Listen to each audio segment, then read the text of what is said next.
বাংলাদেশ বৌদ্ধ ভিক্ষু মহাসভার মাননীয় সভাপতি,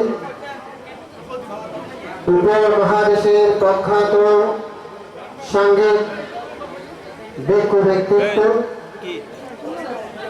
ভদন্ত জ্ঞানানন্দ মহাদেব মহোদয়কে আজীবন ব্রহ্মচারী হয়ে বুদ্ধ ধর্ম, ইতিহাস, ঐতিহ্য, সংস্কৃতির প্রচার প্রসারে এবং বাংলাদেশ বৌদ্ধ ভিক্ষু মহাসভা আপনার অনবদ্য অবদানের স্বীকৃতি স্বরূপ 8ই মে 2026 2570 বিদ্যাবর্ষ শ্রী সদ্ধর্ম শাসনকীর্তি উপাধিতে ভূষিত করা হলো।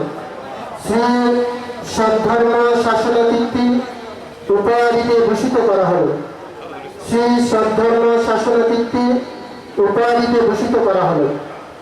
29তম মহামান্য সংগঠক এবং বাংলাদেশ বৌদ্ধ ভিক্ষু মহাসভার মহাসচিব আমরা সেই সভাপতি ভান থেকে এবারে সেই সম্মাননা স্মারকটা প্রদান করতে যাচ্ছি।